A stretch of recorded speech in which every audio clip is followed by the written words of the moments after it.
Look at Dayne Young with the fancy graphics. I love it. Hey, everybody, welcome to UGASports Live Podcast. My name is Radi Nabulsi. I'm joined by Dayne Young and the Hall of Famer himself, Jim Donnan. The reason everybody's tuning into the show today to catch Jim Donnan's take on the Vanderbilt game and looking ahead to the Arkansas game. But before we get too far into the show, you two guys had a fantastic interview yesterday with Reese Davis, UGASports exclusive. Most people don't get to have him come on the week of their big game and talk about the Georgia Bulldogs for 30 minutes. So before we get too far into the show, guys, I want to play a clip from yesterday that the fans may not have seen, because I know a lot of us were scratching our head going, why the hell is it a noon game, and why is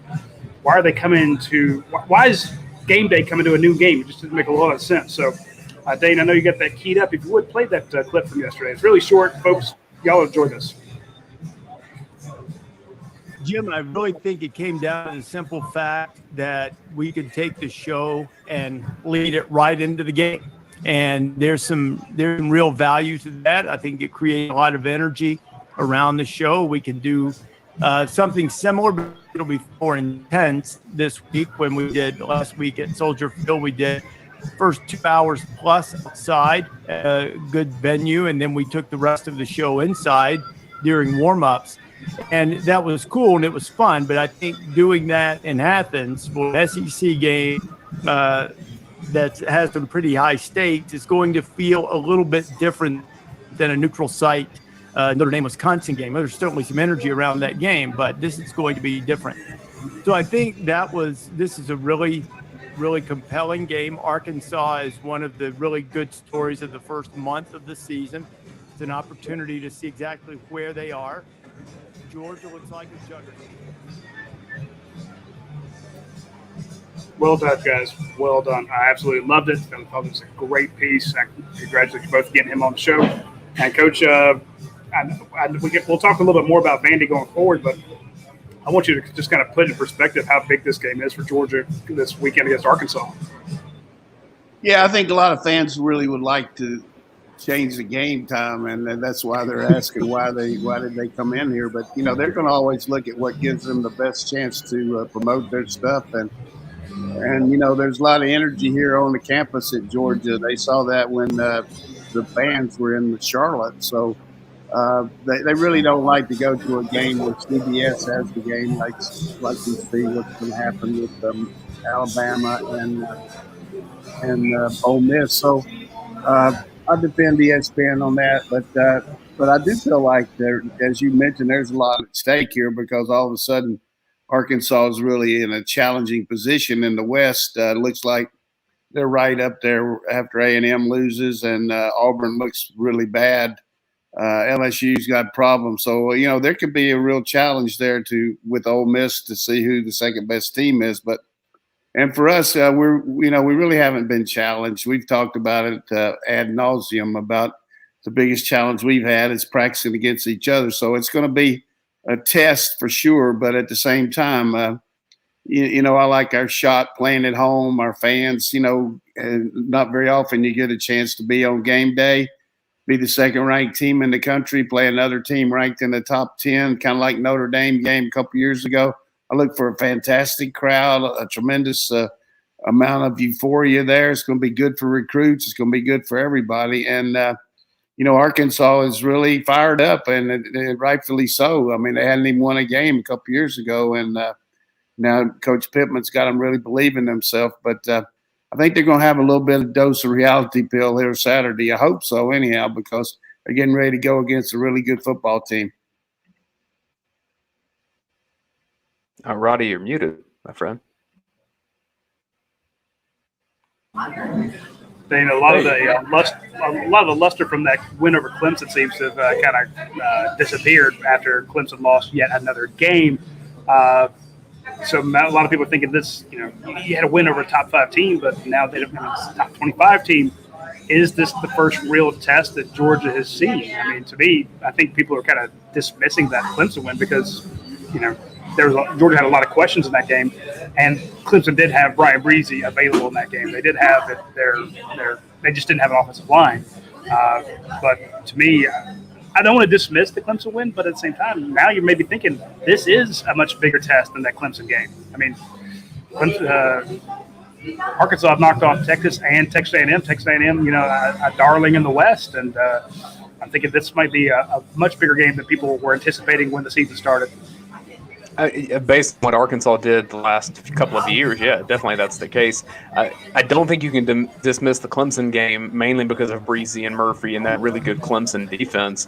Clemson's had some issues offensively, and I think that's something that you can say maybe Georgia's defense hasn't been tested by a high-powered offense yet. I think that's the case. I also don't know if Arkansas's that either. I mean, Arkansas to me seems like a tough, hard-nosed, let's try to run over you, get 3 yards of carry, be happy with that, have some explosive plays downfield. I don't see Arkansas lighting up the scoreboard either, but it's going to be a tough physical game. I think Georgia gets us in a good place on the schedule for Arkansas because Arkansas has had a few of those already. And so Georgia's coming into this, even with some health issues in its own right with some skill guys, in a better spot than the Razorbacks are. Coach, what is the character of this Arkansas team? I mean, we know that when Sam Pittman was at Georgia, he talked about he loved to play bully ball. He loved to just go out, lean on people, mash them. He's a great offensive line coach. He's got the Razorbacks believing in themselves. But for people who are just now kind of looking at Arkansas, I mean, what are they offensively, what are they defensively, and how does that match up with Georgia? Well, completely different as far as their offensive style is certainly they like to play physical, but they play they're not into the Georgia offense. Some of those fans back there behind you cheering for you. I'm hearing them. The real deal for them is they brought in Art Brown's son, Kendall Brown, who is really good offensive coordinator that runs a different style than what Sam's used to. Playing here at Georgia under Chaney and Coley. We're going to see a team that stretches the field vertically every snap, a lot of RPOs, does a good job of running the inside and outside zone. And they have a quarterback runs with this big guy who looks a lot like Cam Newton, probably not as fast and maybe be close to him as a passer, but he's a very good quarterback that really kind of the kind of guy they need in that system. You saw Felipe Franks playing last year for him, can run the quarterback run. So we're going to see a similar quarterback that we saw from Clemson, DJ, very similar to his size and skill set. Defensively, they've gone to an umbrella defense where they have a 3-man rush. They brought in 3 transfers in their D-line from the portal. 3 big guys, 2 from Missouri and 1 from, I think, Illinois State, that give them some physicality up front. I said that for Dayne because I looked it up and it is in the dictionary. So, and then they play 2 linebackers and then 6 defensive backs where they play a kind of an umbrella look. But off of that, they can come off the edges. They can put pressure on you. But we're going to have a hard time throwing deep against that look. They just really prevent the deep shots. We saw them play Alabama with that style last year and limited offensively Alabama to their least productive output. But, they did a great job in the kicking game and they ran the ball well. So don't look for a lot of long balls from us this week. Look for more underneath stuff, screens and things like that. But I do think we can pound them running right at them. This is a case of, from my perspective, it's going to be a good test for us, but it certainly is not mission impossible. It certainly is not a game where we should go in there like we're Casper the Friendly Ghost. I mean, we should go in there with a lot of power, firepower as far as feeling what our kids can do. They really want the challenge. And I can tell you, when you got a chance to threaten for being the number 1 team in the country, it just gives you a lot of pep in your step around the building, around your practices, around the strength program. Everything about you wants to show that all that hard work you put in, you want to stretch your stuff. You want to get out there and show that you're very capable of competing for winning it all. And I think this team all of a sudden looking at the other people around the country, I mean, I don't see a dominant team right now. Alabama's got issues. Oregon's got issues. Penn State's got issues. I don't know what Michigan's all about. Oklahoma can't score. Texas has already lost one game. Clemson's lost two. So I like our shot right now. Dane, when you're looking at the matchup this weekend, Georgia's favored by 18 points. I guess there's going to be 17, but it's now 18. Are Georgia fans fretting too much because of Arkansas' success with Texas and Texas? I mean, an 18-point favorite. You're feeling like that's to me, that's heavily favored. That's not like a one-score game, a two-score game. They're saying that Georgia's going to get 2 touchdowns and more than a field goal on this team. I mean, Georgia is the favorite for a reason. Georgia's the more talented team. Georgia has a defense that has really not allowed any offensive firepower to happen, I guess, other than the outside, if you want to say a couple of deep shots here. And Arkansas is coming off of a tough road of having to beat Texas and having to beat Texas A&M. They did that. That's impressive to be 4-0. But Georgia's a more talented team, a better program with a deeper roster. So that's why that line is what it is. I think that's going to happen. Arkansas is having a great start to its season. It's one of the best stories in college football. Reese Davis said as much when that's why Game Day chose this game and to have the noon kickoff here, and that it was going to be an SEC triple header on ESPN the whole time, and that late game had to be a Central Time game. Well, this game's in Athens. That's Eastern Time. This is big for Arkansas. This is big for Georgia. But Georgia has bigger games down the road as well. And, you know, we hyped up the Clemson game for months and months and months. So let's not act like Georgia hasn't had, you know, some big games on its schedule already. This is just the latest one. Hey, you make a good point there. You really do, Dane, as far as analyzing that. And, you know, you look at the projection, you're always looking as a coach down the road, but it looks to me like of the remaining games, this team, along with Kentucky and Florida, are going to be the teams that can match up with us the best. Kentucky's developed a pretty good defense to go with. Now they got an offensive passing game a little bit, but they still don't have a lot of confidence in it. And Florida, to me, worries me more than it did last year because even though they had that passing game and everything, their defense has really improved. They've added some coaches to help Coach Grantham during the game.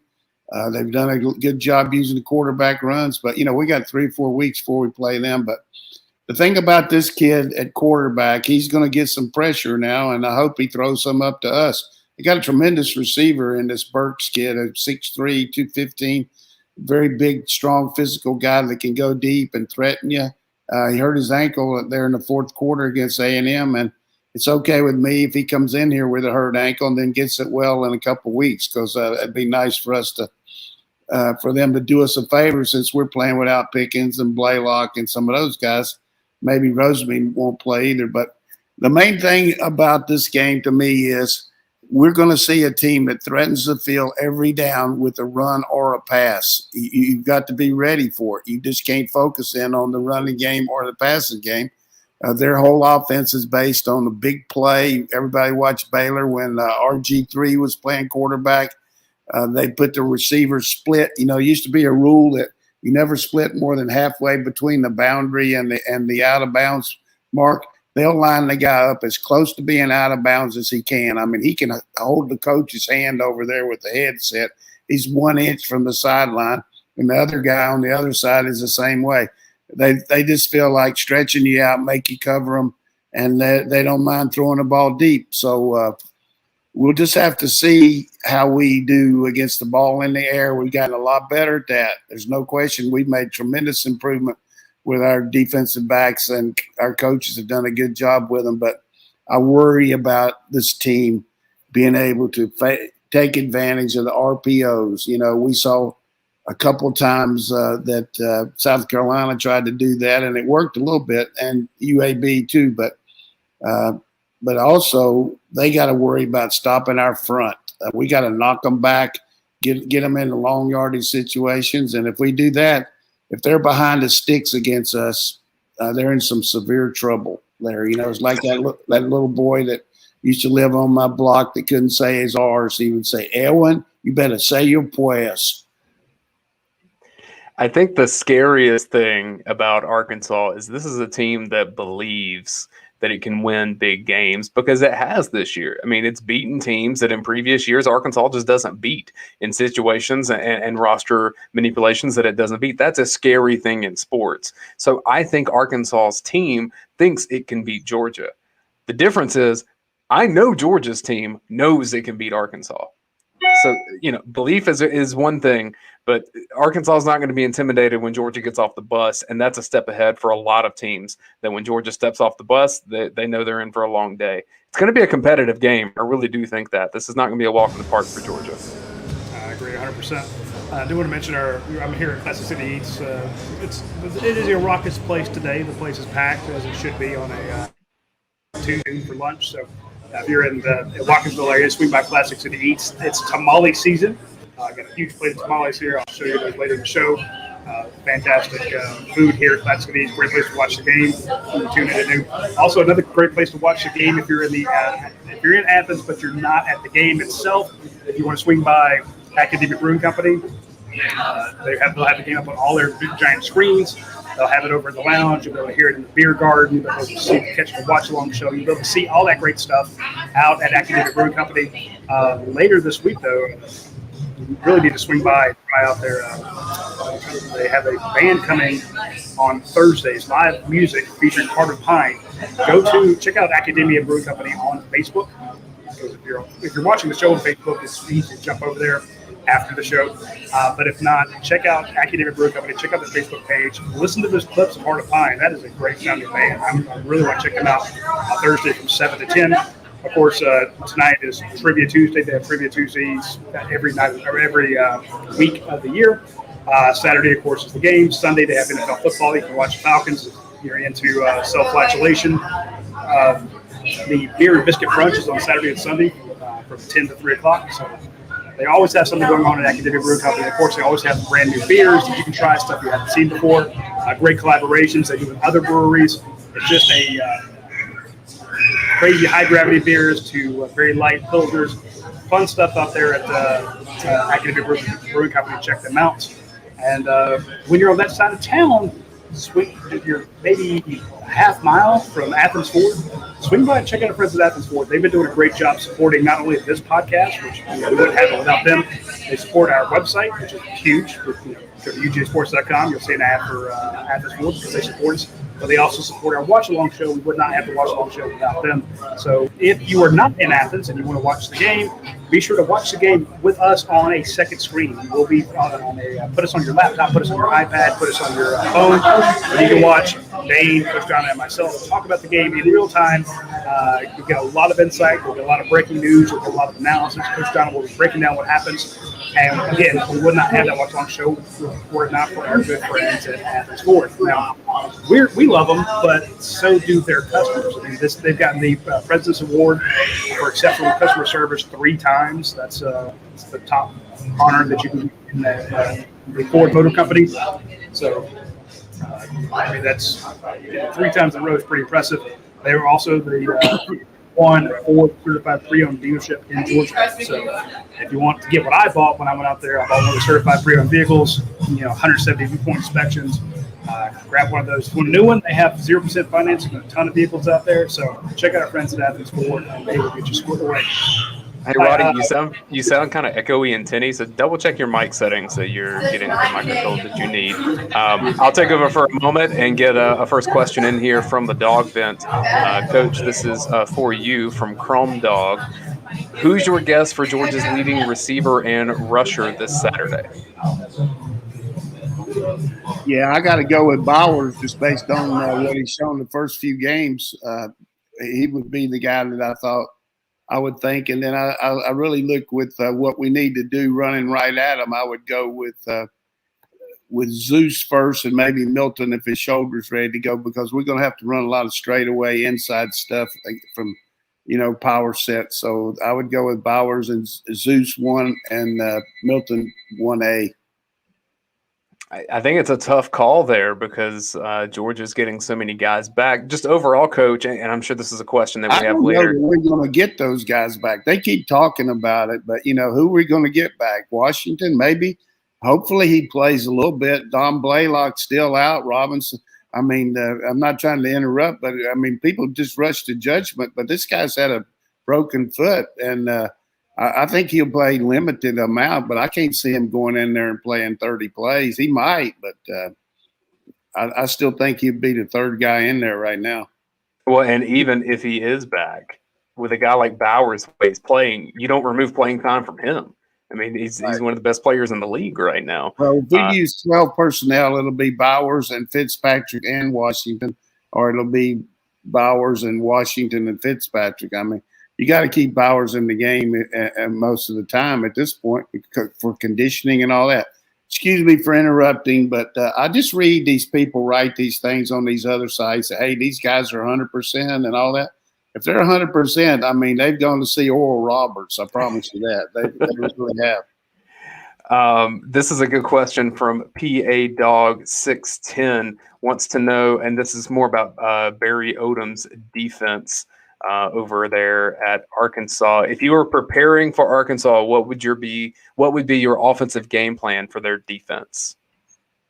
Well, you know, Barry Odom's had some success for sure at Arkansas. I mean, they did it. They had last year. They had some games that they lost on defense. If they could have done anything, field against Auburn, get off the field against some of these other teams, particularly Missouri. They had a 10-point lead going into with like 3 minutes to go, and they lost. So I think he's getting a lot of credit, and he certainly has done a good job. But I don't think he's some kind of defensive genius right now, based on what I've seen from other coaches in the country. Although, and he didn't do that great at Missouri defensively, but he did a good job at Memphis as defensive coordinator. So he's definitely gives you some issues. But as far as what I would do, I think the main thing you got to do against a team that doesn't want to give up a big play is you got to be patient. You got to understand that by alignment, they've got you beat on a lot of things. So let's use our physical approach. Let's use some underneath stuff. And then if all of a sudden they can't stop us and they try to go to some pressures, then we'll burn them with some deep balls. But the areas that are open are the intermediate areas, the deep hooks, the deep curls, the underneath stuff. But the deep outside and the deep middle is very difficult when they got 6 defensive backs back there, even if the guys are not great. And they've got a great free safety, but these guys didn't all of a sudden trade in for a lot of new players. The one thing they did do to help them, though, they got 8 super seniors. That's 8 guys that wanted to come back and play for the Hogs and making contributions, giving them depth and helps their football team. So, but at the same time, confidence is something that really helps anybody. If you really, and I think you hit it about them if you really think that you can do it and you believe in it, that's a lot better than having the doubt of getting your ass beat every week like they were a couple years ago. And these kids are enjoying that. They were on the bottom pit of the conference, and now all of a sudden they've got a lot of stuff going for them. But again, I want to give them some credit, but I don't want to. This is not like some mission impossible for the Dogs. I can tell you that. I mean, I like our shot. I really do.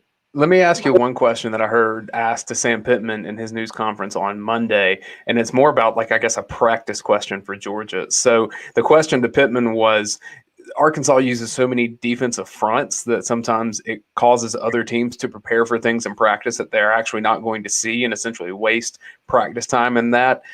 Is that like a strategic advantage to be able to have 5 or 6 defensive fronts for a team to use, and then Georgia wouldn't know what it's going against this week?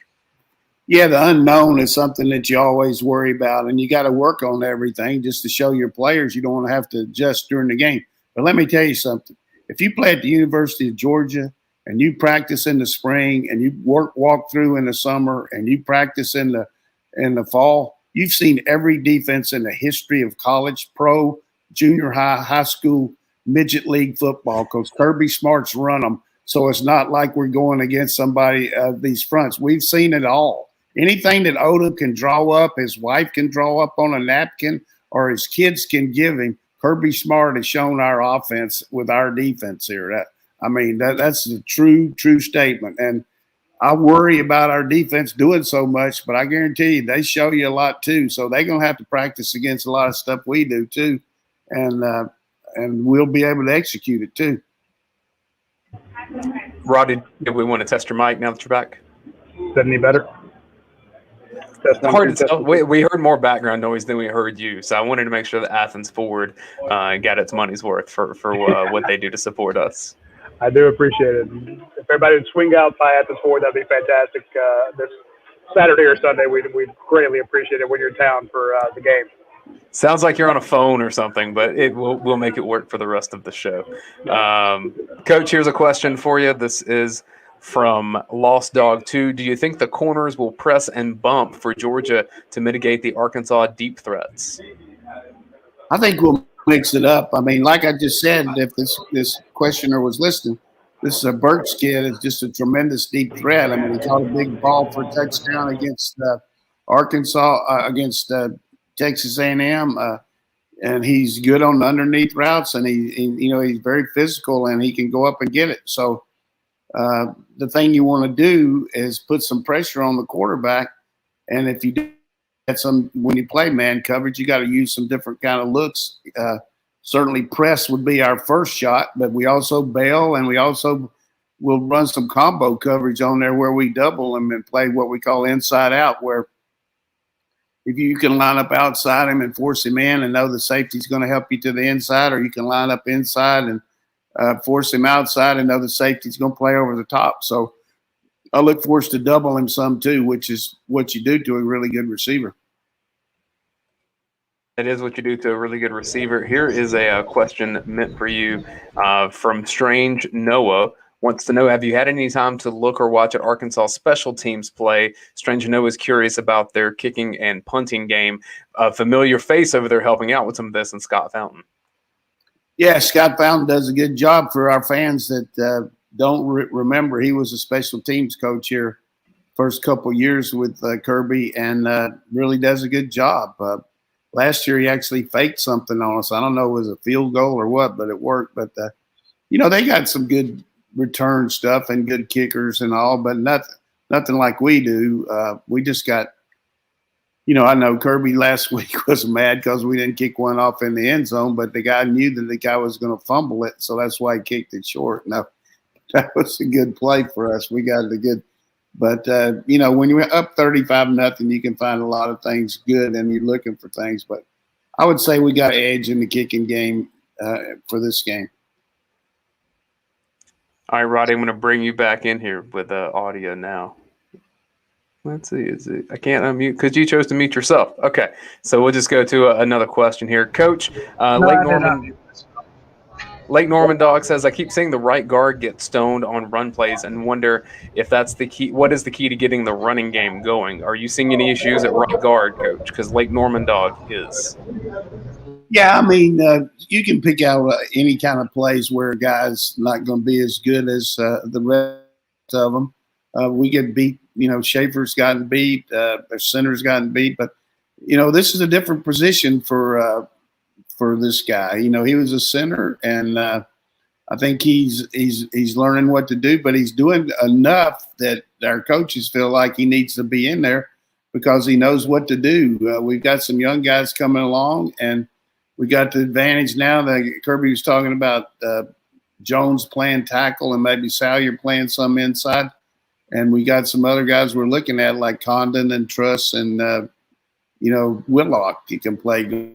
But, I don't know that he actually got stoned that much, but, he certainly doesn't get the movement. Erickson's not as big as some of these guys, but he certainly played efficiently. But he made a good point there. We got to get more movement from our offensive line, but I think you'll see a lot of movement this week. And the reason you'll do is they play a 3-5-3 three-man front. So you got a couple of double teams right at the point of attack, and they're going to have to count on some swarming type stuff. But if they got three guys up there and two guys back, they're daring you to run the ball. I mean, you got seven, and if you put another tight end in there, what are you going to do then? So if they can hold up with a three-man front against us, I'll be really surprised. Speaking of tight ends, here's a question just meant for you, Coach. This is from JRS Car 86. After bringing up that Coach Donnan invented the tight end reverse a week or two ago, how excited was he to see Brock Bowers get a rushing touchdown? Well, it wasn't exactly like we ran it at Oklahoma, but you got a guy like Brock.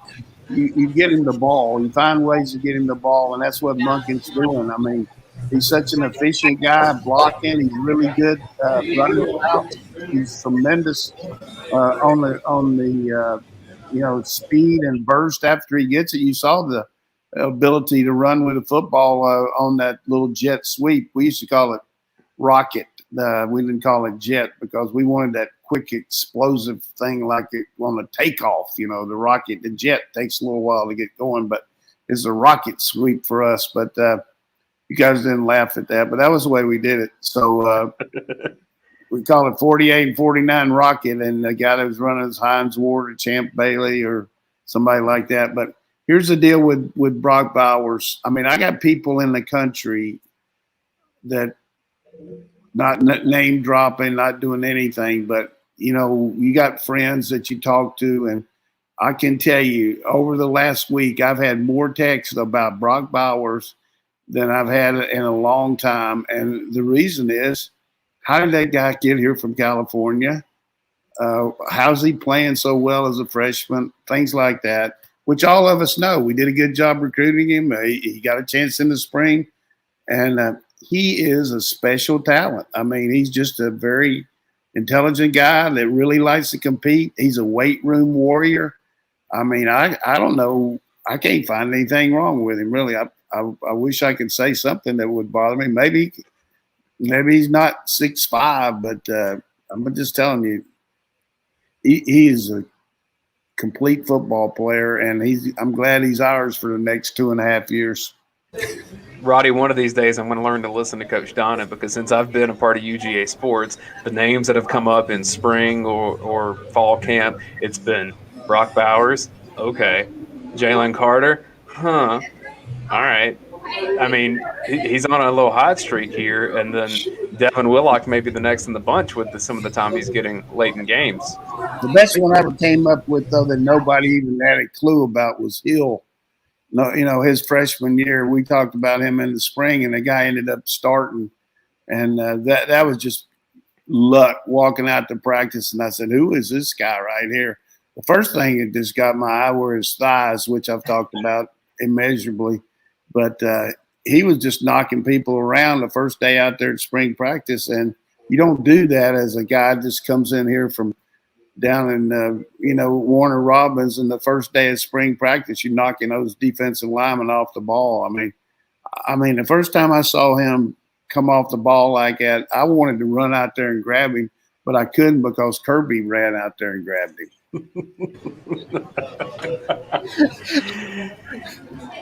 That's beautiful. I mean, Roddy, grab him and hug him, not grab him. No, I understand what you're saying. The excitement of it. What I'm saying is, I need to learn to listen to you when you say, "Watch out for this kid," because you're on a hot streak right now. Yeah, and I'm not just saying that to blow up your ego.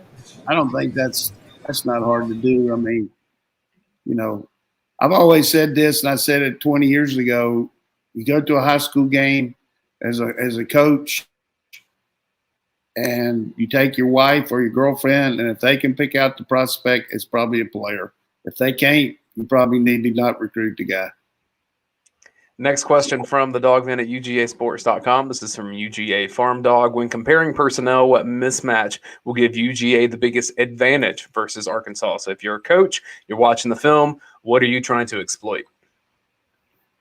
I don't know that it's a mismatch, but I think our offensive line against their defensive line is pretty much, pretty equal in a lot of ways. But if they try to play us a 3-man front, I think we can certainly, even though we haven't run the ball that much, I think we can run it on that 3-man look. The thing about Texas A&M, they just couldn't throw the ball good enough to get them out of it. So we got the good play action. We got the tight end. They didn't even throw the ball to the tight end to the end of the third. They got that Wiedemeyer kid who was a second-team All-American last year. The other thing that would really chap me if I was a supporter there, and Jimbo Fisher's a good friend of mine, that guy Spiller ran for a 68-yard touchdown in the third quarter and didn't touch the ball the rest of the game. I mean, what did he do? Did he go over there to Jerry Jones' suite and have some beer or something? I mean, come on. That was unbelievable. Know thyself, right? Yeah, give the man the ball. Like if they're scoring points like that. Yeah, I've had those things happen to me before, but I tell you that you when you're struggling on offense and something's working for you a little bit, you got to go back to it. But I wouldn't say that's a mismatch, but I like that. I like the idea of that, and I think our D line against their O line, they're going to have to prove they can move us out, and I don't know if they can do that. But the thing that they do, which will look good like they are, is they run those outside zones and the quarterback keeps and a lot of sneaky stuff, which is not so much being physical as just being, execution. So we got to be in the right. We can't overrun. We can't just rely on a team being outmanned like UAB was or South Carolina was or Vanderbilt. These guys have got players that can execute their assignments, so we got to stay at home and play our technique. Radi, why don't we take a break here and give us a word of what you're doing over at Classic City Eats? I was just showing everybody the tamales, hoping they like them. Oh, that's the best your microphone has sounded the whole time we've been on here. This is fantastic. I don't know. New technology and me don't mix. I'm bad at it. But I do want to give a shout-out to our friends over at Dead Soxy. You got to check them out. I'm going to whip these down here. That is the red and black collection from Dead Soxy. They are fantastic supporters of ours. There's your lucky socks. Georgia's 4-0. There's 4 sets of socks. I'm not saying that the two are completely related, but Georgia wouldn't be 4-0 if people hadn't been buying these socks from Dead Soxy. That is a personal guarantee. No, I can't. Our friends at Dead Soxy, they do a great job. They actually have new ones coming out. So when you get a chance, and if you are looking for something made from great yarn, super soft yarn with great actual technology of holding your socks up. I know it sounds weird to say there's technology in socks, but there actually is. So if you want luxury yarn and a smart design, and they call it true stay technology, it actually keeps them from rolling down. And for somebody with big calves like mine, when you put these on and they actually stay up, and you don't have to keep bending over and pull your damn socks up. A big fan of that. And the no-shows don't slip down, so when you're walking in your no-shows and they disappear on you and you have to take your shoe off, get your sock fixed. This doesn't happen with Dead Soxy, so I'm a big fan of their stuff. We tried it out before we brought them on as a sponsor, and we actually have a weekly predict the score contest. And if you predict the score, if you're closest, then you get a set of these 4 socks. Now, I got to start sending those out. I haven't shipped as many as we need to, but big shout out to our friends at Dead Soxy for the socks that they do. And also remember, they have socks for LSU, they have socks for Ole Miss, they have socks for Alabama. So if you have somebody in your office that you want to get your boss, coworker, employees, if you want to get them something nice like that, and just because they don't have to only be Georgia fans, they make them for a bunch of different schools. But of course, the Georgia ones look the best because red and black is just a fantastic color and goes with everything. So big shout out to them. And also want to give a nice shout out to our sponsors over at Your Pie. They have been sponsoring our show forever, and that is a fantastic thing to do on a Tuesday, is to order Your Pie for your family. Get the big 14-inch pizza, get the individual ones, get the salads, get the custom pastas, get the custom the sandwiches. Those are fantastic things to get for your family. You can do that on Tuesday. The reason I always bring them up on Tuesday, is because we do the show, but the biggest part is on Tuesday is you get double points on their app, and we do the app. Get a lot of great free food that way. Big fans of that. That large pizza. Yeah, there you go. Show that large pizza. But that's ordering a 14-inch pizza through Your Pie website or app. I like either one. Well, if you do it on the app, you get the double points on Tuesday, and those add up super quick. I've got a bunch of free pizzas, a bunch of free breadsticks, all sorts of free sandwiches, free gelato, because every time I order on Tuesday. So Can't beat them. Next question from UGASports.com, and I don't know that this is in reference to Georgia Southern's head coach firing, but this may be something that if Georgia keeps having the success that it is, becomes a conversation later in the season, but I'll ask it anyway. Blocker57 asks which of Georgia's assistants, if any, is most likely to receive a major D1 head coach offer at the end of the year? Well, in reference to that job, Dale McGee was the assistant head coach and actually was the head coach for the bowl game when the coach left and went to Tulane. So I would think that he would be somebody they would talk to. He certainly got great Georgia ties. He's a tremendous high school coach, knows the state recruiting. I'm not sure that he wants to go for that job or not, but, they've always wanted to run the option. That's their style down there. I don't know how much Dale wants to do that, but and certainly Dan Lanning, a tremendous guy that's looked at by a lot of people because he's one of the best young coaches I've been around, and a lot of other coaches that would be people. Matt Luke has been a head coach, so has Todd Monken. But when you're winning like Kirby's winning here, you're gonna have a hard time keeping your coaches. People are looking for that blueprint. They're looking for somebody that's been in this, and then when you guys that are succeeding on the level that Mel Tucker undefeated, Sam Pittman undefeated at both those places, Beamer's off to a decent start there. They hadn't done much lately, but people, athletic directors, search firms look at that. One thing else I'd like to say that I want to mention is, I've done a little bit of work over at 960 earlier in my career, and Stephen Lang was a producer for me and did a lot of things for me to help me in my early radio career and did a lot of things. But unexpectedly, his wife passed away on Sunday night. Just makes me really sad. And I just want to let all the fans out there know, put Stephen Lang in your thoughts and prayers for the loss of his wife, Jean. I mean, it was just a real shocker to all of us. But Stephen's a real pro, and I know I've gone through and I can relate to it with him. So I just want to give him my best thoughts right now. That's from all of us as well. That's really kind words, Coach. Thanks for doing that.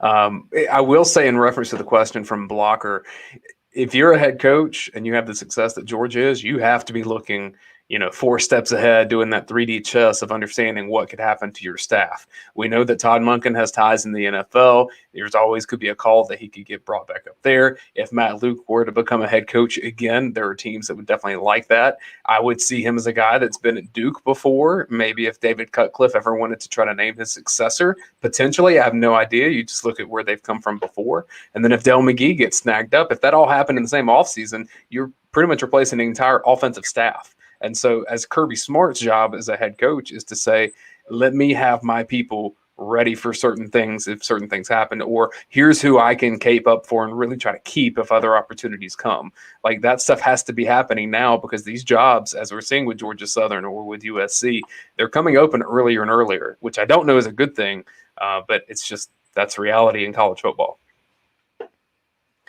Question for you, Coach, from Satilla Riverdog. Hey, Corch, he asked, who would win in a race, Adam Anderson or you in one of those Athens Ford F-150s? It just depend on what kind of start I got. I mean, I'd have to get my pedal on the metal pretty quick there. Adam Anderson is fast. I'm talking about real fast. I'm talking about track speed fast. That would be a good race there for, he couldn't catch up with me after about 50 yards. I'd be blowing by him. I'd have to get Kirby's F-150, see how to do it. But, boy, he really makes a good point there about the guy's speed. And then Nolan Smith on the other edge. I mean, that's the thing about it. I talked to Daniel Jeremiah, the guy that we had on our show here that nobody lists, but they should because he's a top scout in the NFL. We had him before the draft last year, and he feels like some of these guys, you just can't believe Jordan Davis and Carter and Walker and, just Quay Walker. Too. I mean, just really got some athletes up there that got some, and even for Kirby, who will not, but, for him to say this might be the fastest defensive front he's been around, That's really a big statement, I think. Especially when you think about some of those great Alabama defenses that he was coaching as well, and the Georgia ones too. I mean, it's to the point. He's had athletes all over the field. The thing, I like what Reese Davis said about Georgia having the best defense in the nation. Yeah, the thing about his lines at Alabama, the guys were more, really big, thick guys that knocked people back and all. You didn't see the streamlined guys like, of course, Davis is, but I'm talking about these Jaguar types like Carter and Walker. I mean, you just don't see guys like that playing a D line that can run. I mean, you got Anderson and Walker on a kickoff team. Yeah. Speaking of speed, I'm going to throw this question to you, Roddy, because I know when you're evaluating athletes, you love going out to track and field events and seeing what the football players do at those in high school. So this question from Bulldog Ben, who are the 4 fastest players at Georgia, or who would be the 4x100 team among football players? Yeah, 10 seconds. Keely Ringo. Go ahead, Coach. 10 seconds to answer, Roddy. Answer. Oh, I'd say give me Arian Smith, Keely Ringo. That's my 2 right off the bat. I want those guys. Give me Ladd McConkey, and I want the last guy. I want Adam Anderson to do the last 100 meters. And here's the reason why. Jefferson track championship at Jefferson one year, and TJ Stripling out of Decatur comes running around with the ankle leg on the 4x100, 6 inches taller than everybody. Remember, he had huge hair, and he's he's an outside linebacker, defensive end guy, outside linebacker, and just watching everybody's jaws drop. If you see Adam Anderson coming around to that last leg, he'd have enough, Aaron Smith, elite track speed, Keely Ringo, elite track speed. All he'd have to do is just hang on for the win. So give me that, my 4x100 team. All right, what we got? Well, I mean, obvious you take Ringo and Smith. Ringo and 11. They're Arian Smith. They're the 2 fastest guys. There's so many others that you could put out there. James Cook got tremendous speed. Defensively, you got some guys that can really shoot it too. So, I don't know that I would have McConkey in there. McConkey got very quick, that's for sure. But I haven't really thought about that too much. Those 2 are the ones that I know this Anderson and Smith, the Nolan Smith, have been lasers under 4.6. That's pretty good for their size. So watch your hand on your mic, Coach. You're getting a little bit muffled there. Okay. All right. I'm such a good producer. I appreciate what we have going on here. Question. This is from Twitter. It sends one every week. We really appreciate UGA alum 95. This one, there's a lot of talk about Georgia's running game right now. Who is Georgia's best running back? Hey, it's Kirby did a good job the other day talking about going with the hot back and all that. That's the philosophy right now. You got 4 guys intertwined there that you use based on. But we just got to play. We got to have some games like Vanderbilt, not so much opponent, but where you got a chance to run a lot of more plays. Then you got a chance to give all these guys reps. But overall, you just can't really say at this point, production-wise. You can talk about each guy's potential. I worry about the fact that Milton's been hurt again. He got hurt last year, in preseason camp, and then he hurt again with his knee, and then this year he had a concussion early. I think that was it, and now he's got a thumbed up shoulder. I'm not going to say he's anyway near injury prone, but I guarantee you he's got all the tools to make your mouth water: size, speed, catching the ball, all that. Cook out of the backfield and running outside. Zeus great straight ahead. Kenny Mack can do anything with it. So all 4 are good. Wealth of riches at running back. James Cook, or Kenny McIntosh, or Zamir White. I mean, you have to be impressed with some of the vision from Dejan Edwards in the fourth quarter. I know it's, fourth quarter against Vandy, but Dejan Edwards is a good running back. He's good. He's good. Yeah, Coach, I want to ask you real quick. We were kind of just bypassed the Vanderbilt game altogether, but give me your thoughts on that Vanderbilt game. What were your takeaways from that? I know we did the show together, but for the people who didn't catch the watch along, your thoughts on Vandy?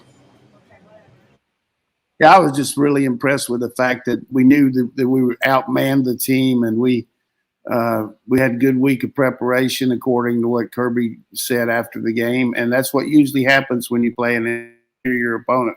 If you prepare well and know your assignments and understand that we're going against our standards and not theirs, then you can go out and execute, and that's what we did. We showed. I mean, I don't remember many teams being ahead 35-0 in the first quarter, and we took advantage of some turnovers, good field position. JT was on fire, hit every pass except one that was dropped. So I was just impressed with the fact that we took care of business. And, a lot of teams like that, and like beating farts out of a dead mule. I mean, you just can't go out there, and it's hard to do. I mean, you know what I mean? It's just hard to go out there and keep your focus. So I don't know that that's the analogy I would, but that's hard to do sometimes. So I'm happy with the way we played. I thought that was really good preparation by our coaches, our players. It was just a way to go out there. And another thing that I forgot to mention here that really has me heartbroken now is Collier Perno, our great nutritionist for our team. Her father, Lou Perno, is in the hospital down in COVID and then had a stroke and is really in serious condition. And everybody knows the contributions the Perno family have made to our program in baseball, golf, everything, and great supporters. And now we've got Collier and her husband, Ryan, who's a trainer. And just all the dog fans need to really get out there and support the fact that that's a really good dog fighting it hard right now. So hated to hear that about Lou, and hopefully he can come back from it. All our well wishes with them. Absolutely. So tough deal, man. A lot of people are going through some stuff, and that's one reason that we work as hard as we do to provide the content that we do is try to be an escape from that stuff in real life. So, Athens rallies around them.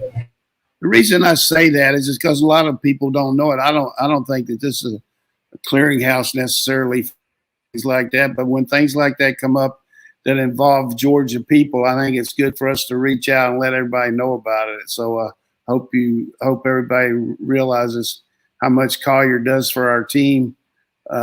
She has been a really godsend with our nutrition and worked so hard behind the scenes. Our kids really count on her. Every little thing counts to be up to the standards of the other. We got everything we need, but if you're going to have a great defensive coordinator, you have to have a good strength coach. You got to have an excellent academic support team. You got to have good nutritionists, great trainers. It takes a tremendous amount of people to make a program. Josh Lee and his group that do a great job with Nealon, Raper, all those guys. It's just and of course, and they do it. They're behind the program. Well, we'll say we've always had great support from the Georgia fans. If you say, hey, look, somebody needs some prayers, somebody needs some well wishes, they come flooding in. And we've seen some great fundraisers done for the folks on the DawgVent who've needed things, folks within the Georgia Bulldog community. It's a very generous community and a very no quick question. response one. So. Let's hit this question, and this can be our last one here, unless we want to go. We have a few more we could go, but this is from Billy Zane, and something that we pointed out in Film Don't Lie. It says that one of the few subpar spots on offense in the last few weeks has been second-level blocking, perimeter blocking. One example, Coach, that we used in Film Don't Lie was the kind of screen bubble attempt to Lab McConkey, and A.D. Mitchell could not complete his block to allow that play to happen. It's not just receivers. It's been some tight ends. It's been some linemen that not getting to the second level. So my question, and Bill asked us later on as a long question, how do you fix some perimeter and downfield blocking issues to open up those explosive plays? Yeah, and from my standpoint, it's a question of continuity, fluidity in your lineup. We're always, because of injuries, because of personnel situations, we haven't had Jackson out there, who's our best blocker. They're protecting him to make sure that he can catch punts and all and be ready. He's a tremendous blocker on the edge. The fact that just constant revolving door on there, so a guy's not out there making the block down after down like if you had a good lineup. So it's not an excuse; it's a reality. You need more reps in the game. You got to react. Burton probably not 100% physical. He's missed some key blocks. So I think once we get more in tune with our lineup, we'll do better at that. But that's a very astute analysis by him, because we get any kind of perimeter blocking without the holes, without the missed assignments, we're going to have some really big plays. And what you got to do against a team like Arkansas is throw the ball short and block people downfield. But there's been a lot of good ones too. You see a lot of these screens that Bowers catches and makes things happen, or Cook on a play out of the backfield, a play to 6 for Kenny Mack for a touchdown, a play where we threw everybody across the field and played him underneath and blocked the perimeter. Fitzpatrick came across. Those are great execution, but as anybody knows, the ones you talk about are the ones you miss, and we've missed a lot more than we've blocked. So hopefully having better continuity will help us there. Well, with the lack of continuity, if Marcus Rosemy-Jackson is not able to go, he did get injured in the Vandy game. He's one of the best perimeter blockers on this team and has improved in that aspect. So who steps up in that spot if Rosemy-Jackson can't go? Well, I'm hoping that they're going to cut Kieras loose and let him play now that, he's had 4 weeks here to really work on his rehab, and plus all the fall camp. And we haven't needed him. That's the other thing. He couldn't play against Clemson, so we haven't needed him the last 3 weeks. I can see him in there more. Mitchell's coming along. We know Burton can do it, but if you get all of a sudden you get zero out there, and now even if he doesn't block somebody, he'll probably screen them, or they'll have a heart attack knowing he's not to block them. Hopefully the threat of him out there will help us as well. Hey, Coach, I do want to bring up one question. I saw one of the dumber comments I've seen in my time covering Georgia. We mentioned that Darnell Washington would be coming back, and someone said, we don't need him. Brock Bowers is taking over. We don't need to Reed Gilbert either. And I'm like, you can have more than one tight end on the field at a time, but it does bring back an interesting point. How do you work Darnell Washington back in? I mean, it's with as well as Brock Bowers has done and John Fitzpatrick. I mean, go 13 personnel? Do you pull one of those guys? What's the kind of mechanics there? Well, you always look at your personnel going into the game and who's your best 15 or 16 players and how can you get them in the game. So if you got 3 tight ends that are among those guys, or you got 3 backs, then you're going to do some of the things that Coach Monken did. He's used 2 backs when we didn't have Washington. He's used these when receivers were down. Last year, when we had some injuries to Pickens and some of that, we used some 3 tight ends. We saw the fact that we had McKitty in there along with Fitzpatrick and Washington. So you look at your best core 15 or 16 players, you look at what you're going against defensively, and then you set up a game plan accordingly. To have 11 out there at a time, but how are you going to put those 11 out there? Is it going to be 2 tight ends, 2 wide receivers, 1 back? I won't go into all of that, but I don't have any doubt that if Darnell Washington is ready to go and they feel good about him, they're not going to worry about him taking reps from Brock Bowers or him taking reps from Fitzpatrick. They're going to put his ass out there. You can't be the size of LeBron James and just hang out on the sideline. It doesn't work that way. You don't find other of those guys. To that end, I said that was going to be the last question, but I got a text yesterday. So this is totally friend of Dane privilege here for Jordan Green. And I'll send this one to you, Roddy. His question, does Eric Gilbert bid down for Georgia this year? Does Eric Gilbert do what? Does Eric Gilbert play a single down of football for Georgia this year? I expect him to. So I do too. Long season. We got yeah, a couple months. We got. Hell, We're only 1/3 of the way through. Maybe one four. I mean, we got a long way because we got some extra games coming up. I hope. I agree 100%, Coach. That's a long season. I mean, hell, we were talking. We didn't think George Pickens was going to play. I remember people saying he's played his last snap at Georgia. He might be back in November. Well, but I think I think fans would. Got to be careful there because of, he is running and all, but you got to get that graft. Everybody knows he has a bone graft on that, along with when you do that surgery, and that's got to seal up. And when that does, then he's going to make a decision along with his mother. What is he with? I mean, based on what our trainers tell him and all, and he's got a lot to look forward to in the future too, as far as pro career. But if we get Pickens back and we get Gilbert back,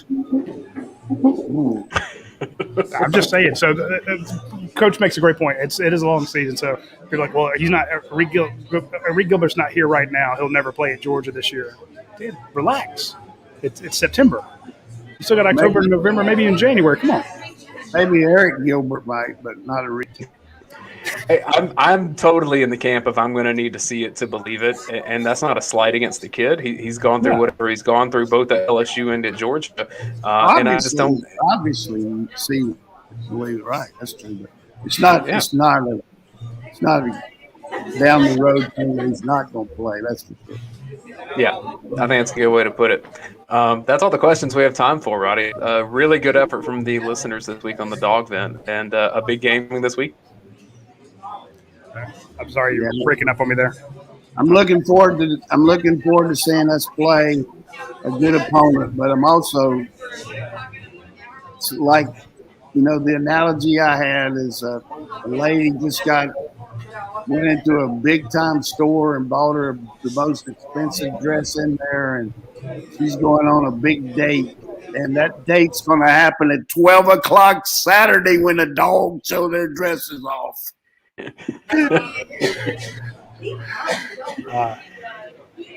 love it. I love it, Coach. I'm looking forward to it. Hey, I can be sure to tune in to watch along, folks. We're going to be on about 11:45, Dane, and we'll have the or maybe 11:55.